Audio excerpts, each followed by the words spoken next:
Good morning students. આજના વિડીયોમાં આપ સૌનું સ્વાગત છે. મિત્રો, અત્યારે આપણે વિવિધ ગ્રામર ટોપિક વિશે અભ્યાસ કરી રહ્યા છે. Right now we are learning different grammar topics. Today our topic is preposition. આજનો આપણો ટોપિક જે છે preposition, જેને ગુજરાતીમાં કહેવાય છે નામયોગી અવયવ.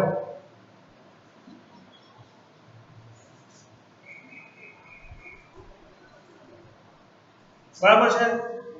Today in this video we are going to learn different types of prepositions. બરાબર છે. તો prepositions જેને ગુજરાતીમાં કહેવાય છે નામયોગી અવયવ. In English language there are lots of preposition, but first of all, to know the preposition briefly and correctly, we have to divide that preposition in different things. For example, preposition of time. Preposition of time. The समय योगी preposition or समय आधारित preposition. Then preposition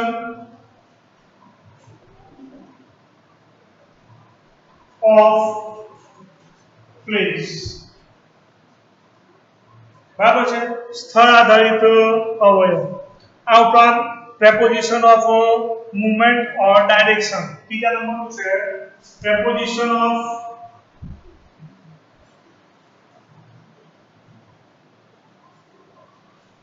movement, ગતિ, હલનચલન અથવા તો direction. બરાબર છે. આ ઉપરાંત common noun,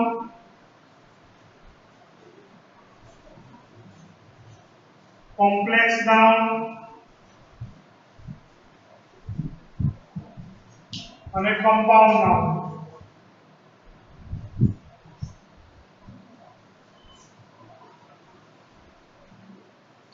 These are the different types of preposition. બરાબર છે. preposition ના અલગ પ્રકાર તો તમે જોઈએ તો preposition of time, એમાં કોમન નાઉન, કોમ્પ્લેક્સ નાઉન અને કમ્પાઉન્ડ નાઉન. આ ઉપરાંત preposition of place અને preposition of movement or direction. આ તો ત્રણ જ પ્રકાર છે. preposition of time, preposition of place and preposition of movement or direction. But in that types, let's divide some more things. Common noun એવા noun છે કે જે સમય આધારિત પણ છે અને સ્થળ આધારિત પણ છે. કોમન નાઉન છે. બરાબર છે. કેટલાક કોમ્પ્લેક્સ છે એટલે જટિલ છે, જે મૂવમેન્ટ આધારિત ઓર ડાયરેક્શન આધારિત છે, અને કેટલાક કમ્પાઉન્ડ પણ છે. બરાબર છે. આ છતાં આપણે આ નાઉનને સમજવા માટે આ નાઉનને અલગ અલગ તબક્કામાં વહેંચીશું. બરાબર છે. we will try to understand each and every preposition in different parts. બરાબર છે. preposition ઘણા બધા છે એટલે આપણે પ્રયત્ન કરીશું કે આપણી વિડિયોને અલગ અલગ ભાગમાં ડિવાઇડ કરી શકાય. બરાબર છે. મેક્સિમમ preposition ને સમાવેશ કરવાનો પ્રયત્ન કરીશું. પણ એ preposition ને સમજવા માટે આપણે પહેલા પ્રયત્ન કરીએ કે એવા કયા કયા preposition છે. ફોર એક્ઝામ્પલ, preposition નામયોગી અવયવ. For example, in, on, at, over, under, beside, behind, in front of, according to, as, instead of. બરાબર છે. Et cetera et cetera et cetera. ઘણા બધા વગેરે વગેરે ઘણા બધા prepositions છે. બટ આ preposition ને સમજવા માટે we will try our best. Okay. તો આને જે છે સમજવા માટેના આપણે આ વિડિયોને આપણે અલગ અલગ ભાગમાં વહેંચીશું. તો અલગ અલગ preposition જે છે આપણે સમજવા માટે પ્રયત્ન કરવાનો છે. સૌપ્રથમ આપણે એવા નાઉનનો અભ્યાસ કરીએ, એવા preposition નો અભ્યાસ કરીએ કે જે કોમન હોય. that is used as preposition of time, that is used as preposition of place. Okay, so dear students, let's talk about that common type of preposition. For example, in that is used as preposition of time. Preposition of time એટલે સમય આધારિત, બરાબર છે, અને preposition of place એટલે કે સ્થળ આધારિત. બરાબર, તો આપણે એ બંને રીતે એને સમજવા માટે પ્રયત્ન કરીશું. ફોર એક્ઝામ્પલ in જેનો મતલબ થાય છે અંદર, જેનો મતલબ થાય છે માં, બરાબર છે.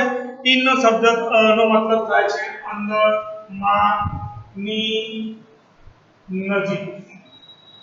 Okay, so these are the meaning of in means અંદર, માં અથવા ની નજીક. તો આપણે જોઈએ આ બંનેને આપણે preposition of time તરીકે કેવી રીતે ઉપયોગમાં લેવાય અને preposition of place તરીકે કઈ રીતે ઉપયોગમાં લેવાય, તો બંને વસ્તુ વચ્ચે સમજવાનો પ્રયત્ન કરીએ.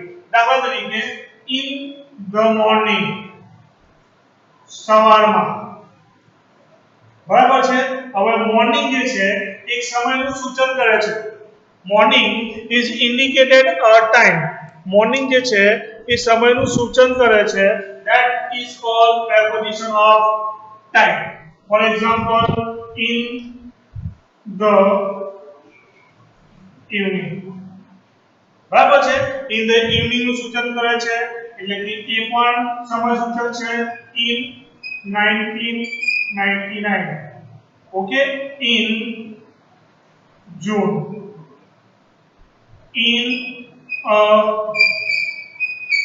year, okay, in a week. કે અહીંયા આગળ સવારમાં, સાંજે, 1999 માં, જૂનમાં, એક વર્ષમાં, એક અઠવાડિયામાં, બરાબર છે. These are the things, these are the words that indicate time. બરાબર છે. આ એવા શબ્દ છે કે જે સમયનું સૂચન કરે છે. ફોર એક્ઝામ્પલ એવું કહી શકાય in future, in present. Okay, તો આ બધા શબ્દ જે છે એ જ્યારે પણ તમને આવે કે જ્યાં તો સમય હોય, તો સમય હોય તો એના માટે તમે in વાપરી શકો છો. That is called preposition of time. Okay, તો in નો ઉપયોગ જે છે સમય આધારિત પણ થાય છે અને સ્થાન આધારિત પણ થાય છે.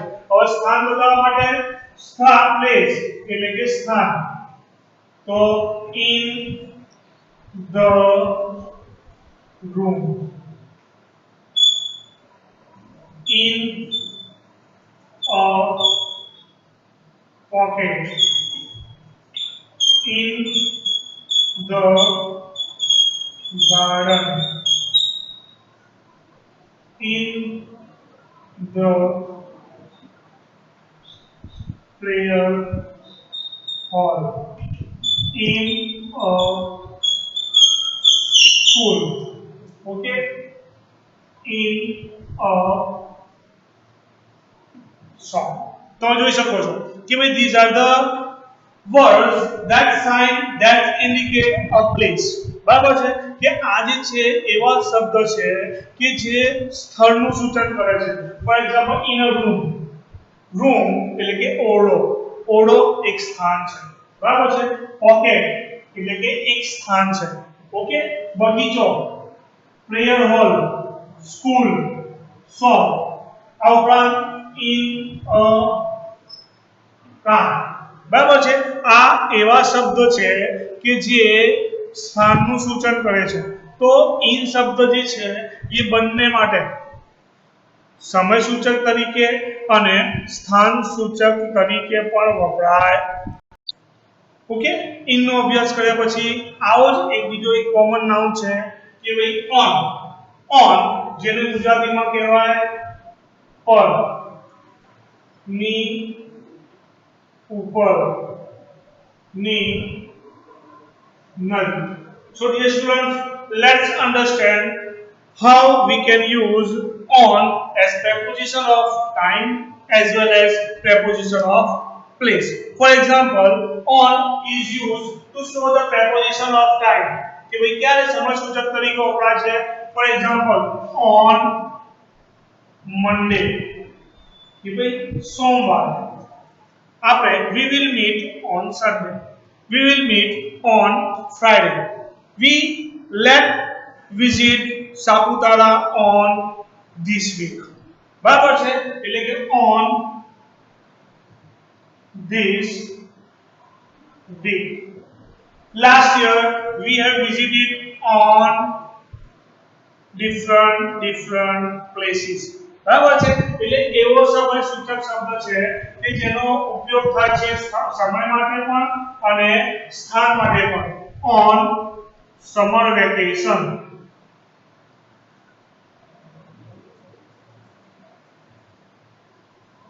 on Christmas evening, on New Year, on Diwali. Okay, students. So these are the words. Except these, there are lots of words that we are not able to discuss right now here. But for these are the few words, selected words that are very common. બરાબર છે કે આ ઉપરાંત બી ઘણા બધા એવા શબ્દ છે કે જેનો ઉપયોગ સમય આધારિત થાય છે on માં. પણ આપણે અહીંયા તો ચર્ચા નહીં કરી શકતા. પણ these are the common કે આના પરથી on the basis of these words we can imagine that these are the words that is used on. In that we can use on as time, preposition of time and preposition of place. For example, on એટલે કે જ્યારે તમે on નો ઉપયોગ સ્થાન તરીકે કરો છો, at that moment there is no place between two things. For example, the chalk is on my hand. I am standing on the floor. બરાબર છે. પછી over નો ઉપયોગ કરો તો that's different. That we will talk about later on. The duster is lying on the table. The computer was lying on the table. બરાબર છે. તો these are the common factors.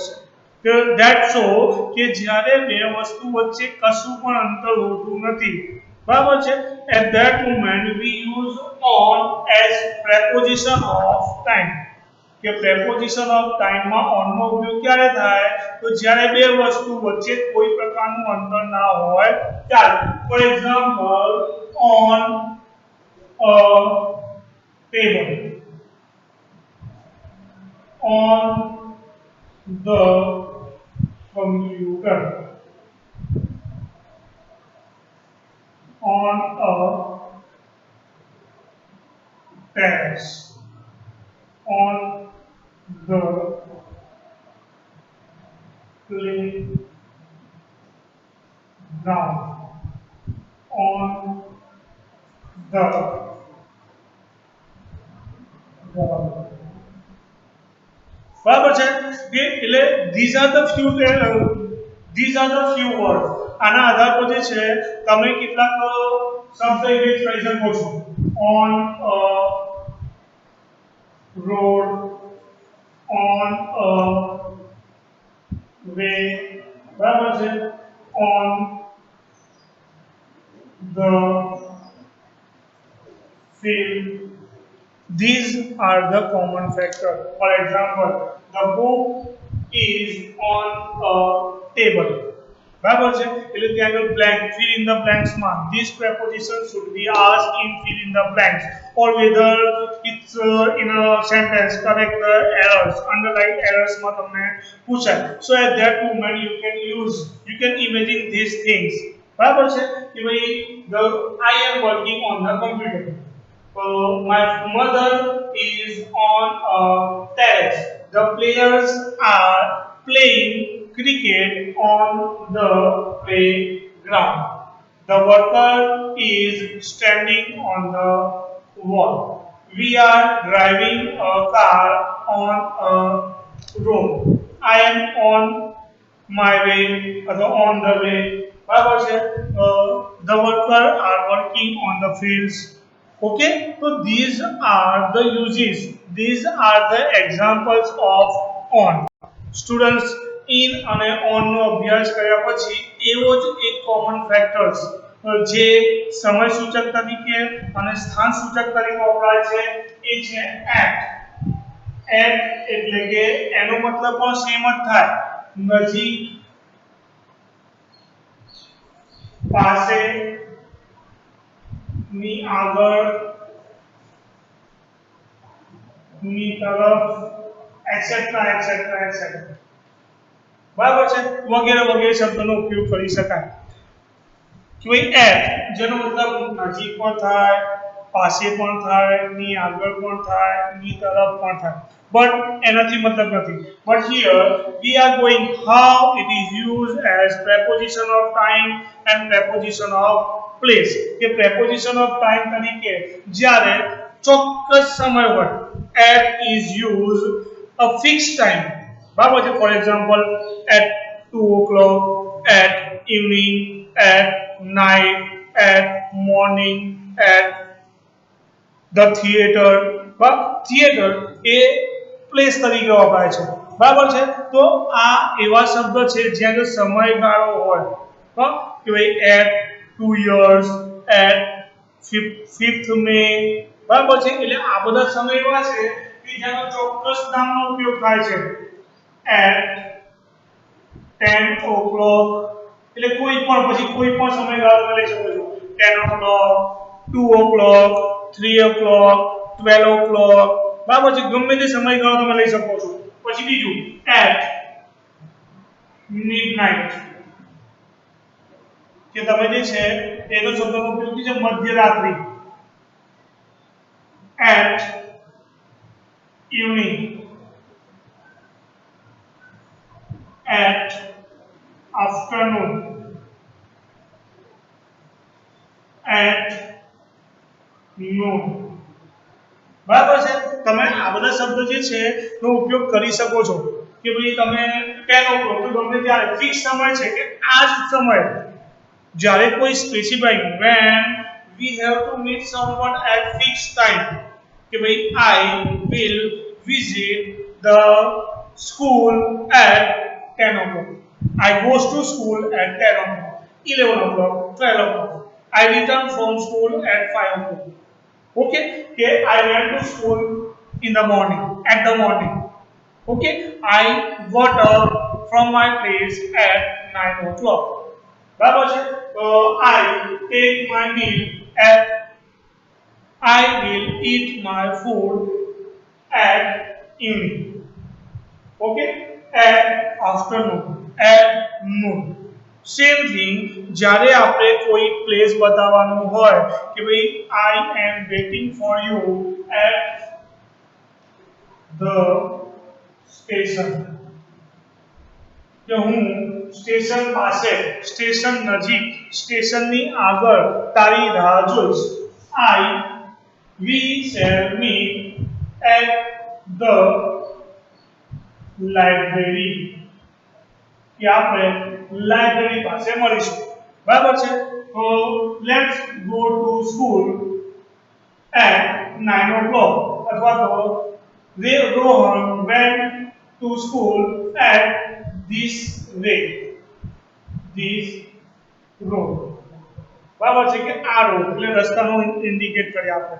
બરાબર. પછી આવવાન at work, at office, at school. But these are the things at bus stand, at university, at a college, at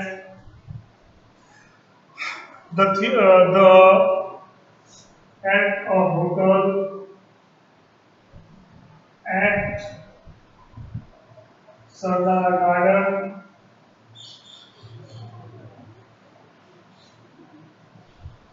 These are the common factors that is used to show preposition of time and preposition of place.